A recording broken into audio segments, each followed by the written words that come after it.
అనంత కరుణామయుడు, అపార కృపాశీయుడు, సర్వలోక నియామకుడు, సర్వ సృష్టికర్త అయిన దైవానికే సమస్త స్తోత్రం తెలియసుకుంటూ, సోదర మహాశులరా, ఆధ్యాత్మిక ప్రియులరా, ప్రస్తుతం మేము పవిత్ర మొహర్రం మాసంలో గడుపుతూ ఉన్నాము.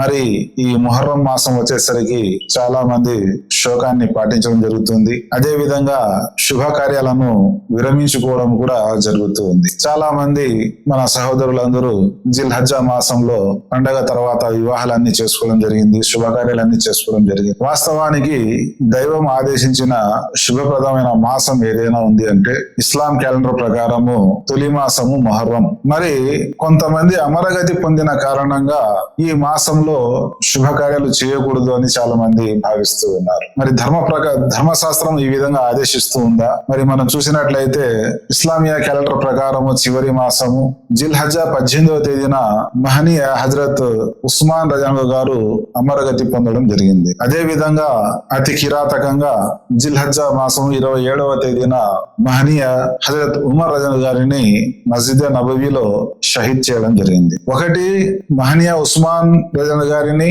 వారి సొంత గృహంలో దుర్మార్గులు అతి కిరాతకంగా చంపివేయడం జరిగింది. అదే విధంగా మొహర్రం 1వ తేదీన మహనీయ ఉమర్ రజాను గారు అమరగతి పొందడం జరిగింది. అంటే 27వ తేదీన ఆయనను పొడిస్తే ఆయన మొహర్రం 1వ తేదీన చనిపోవడం జరిగింది. మరి ఈ మహానుభావులు చనిపోయారని ప్రతి సంవత్సరము ఆ తేదీన శోకం పాటించవలసిన అవసరం ఉందా?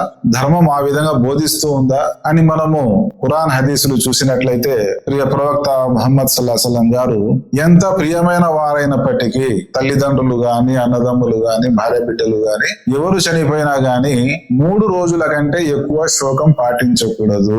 ఒక భార్యకు మాత్రమే, భార్యాభర్తల సంబంధం అతి దగ్గరైనది, పవిత్రమైనది, చాలా సున్నితమైనది కాబట్టి భార్యకు భర్త పట్ల చాలా ప్రేమ అభిమానం ఉంటుంది కాబట్టి ఇంకా శాస్త్ర సాంకేతిక వేరే కారణాల కారణంగా 4 మాసాల 10 రోజులు ఆమె శోకం పాటించమని చెప్పడం జరిగింది. కానీ ప్రతి సంవత్సరము 4 మాసాల 10 రోజులు గాని, లేదా మా తల్లిదండ్రులు గాని, భార్య బిడ్డగా చనిపోతే ప్రతి సంవత్సరము 3 రోజులు శోకం పాటించమని ప్రవక్త గారు ఎక్కడ చెప్పలేదు. కానీ ధర్మానికి వ్యతిరేకంగా విశ్వాసులలోని ఒక వర్గము ప్రతి సంవత్సరము మొహర్రము 1వ తేదీ నుంచి 10వ తేదీ వరకు, ఇంకా కొంతమంది 40 రోజుల వరకు కూడా నల్లని వస్త్రాలు ధరిస్తూ శోకాన్ని, తమ బాధను వ్యక్తపరుస్తూ జీవితాన్ని గడపడం మనం చూస్తూ ఉన్నాం. కానీ ధర్మశాస్త్రాల ప్రకారము ఎటువంటి అనుమతి లేదు. కానీ ఏ ధ్యేయం కోసం అయితే మహనీయ ఉస్మాన్ రజాను గారు, మహనీయ ఉమర్ రజాను గారు, మహనీయ ఇమాం హుసైన్ గారు ఏ ధ్యేయం కోసం అయితే ధర్మ సంస్థాపన కోసము, ధర్మం కోసం అధర్మంతో ఏ విధంగానైతే పోరాడారో, చివరకు తమ వంశాన్ని కూడా, తమ ప్రాణాన్ని కూడా త్యాగం చేసేదానికి సిద్ధమయ్యారో, ఆ ధ్యేయము మన ముందు నుంచి కనుమరైపోయింది. ఆయన ఎందుకోసము ప్రయాణం చేశాడు, ఎందుకోసము అధర్మ పాలకులతో ఉడంబడిక చేసుకోలేదు, ఖిలాఫత్ ని ఎందుకు అంగీకరించలేదు, ఎందుకంటే ధర్మం మార్గం తప్పుతుంది కాబట్టి ఆ ధర్మాన్ని సరిచేసే బాధ్యత ఆయన పైన ఉంది కాబట్టి ఆయన తన బాధ్యతను నిర్వర్తించే దాని కోసము, ఖిలాఫత్ కోసము, దైవ గ్రంథము ప్రవక్త బోధనల ప్రకారము ప్రజాస్వామ్య పరిపాలన కోసం ఆయన తన ప్రాణాన్ని కూడా తృణప్రాయంగా భావించి సర్వస్వాన్ని త్యాగం చేస్తే, అటువంటి ధ్యేయం కోసం కృషి చేయాల్సింది పోయి దేశాన్ని, పాలనను దుర్మార్గులకు అప్పగించి, న్యాయస్థానాలను దుర్మార్గులకు అప్పగించి, నీతి నియమాలు తెలియని వాళ్ళకు అప్పగించి వీరు శోకాన్ని పాటించడం మొదలు పెట్టుకోవడం జరిగింది. అంటే ఎప్పుడైతే సరైన ధర్మ అవగాహన ఉండదో మనకు ఆ దుష్టుడైన శైతాను మార్గం తప్పిస్తాడు.